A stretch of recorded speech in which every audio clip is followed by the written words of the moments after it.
Shall we begin?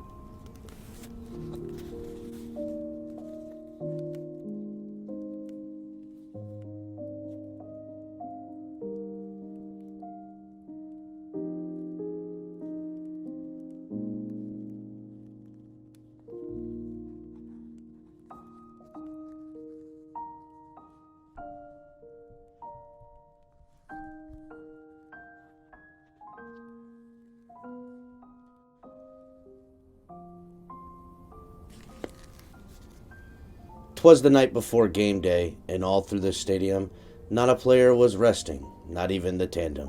The helmets were hung by the lockers with care, in hopes that a victory would soon be there. The fans were nestled, all snug in their beds, while visions of touchdowns dancing in their heads.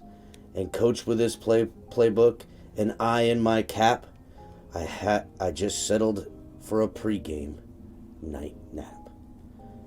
When out of the field there arose such a clatter, I sprang from my bed to see what's the matter. Away to the window I flew in a flash, tore open the shutters, and threw on my sash.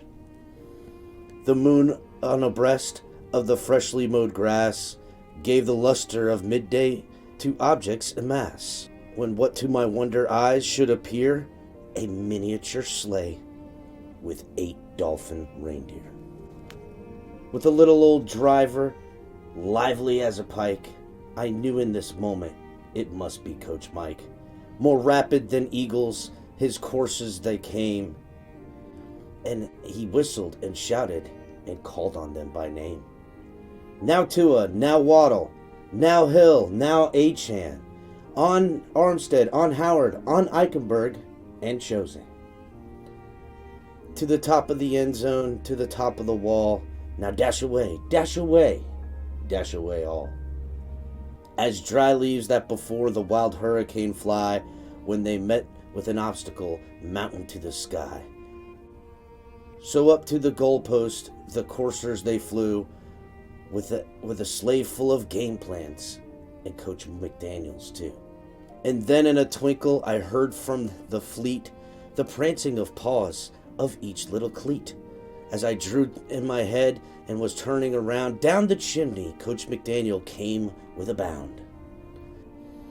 He was dressed in aqua and orange from his head to his foot, and his clothes were all tarnished with ashes and soot.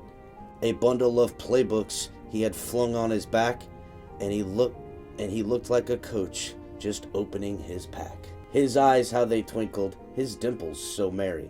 His cheeks were like roses, his nose like a cherry. His droll little mouth was drawn up like a bow, and his shoes on his feet were as white as snow. The stump of a playbook held tight by his teeth, and visions of plays circled in his head like a wreath. He had a thin face and not much of a belly. Nothing shook when he laughed, or nor like a bowl of jelly. He was thin and a bit frail, and a right jolly old elf. When he laughed, when I saw him, in spite of myself, a wink in of his eye and a twist of his head allowed me to know there'd be nothing to dread. He spoke not a word, but went straight to his work, and he filled all the lockers, then turned with a jerk, as laying his finger aside of his nose, giving a nod, up the chimney he goes. He sprang from his sleigh to his team, gave a whistle, and away they flew down of the thistle. But I heard him exclaim as he drove out of sight, "Happy game day to all, and to all have a good night." Thank you. Merry Christmas.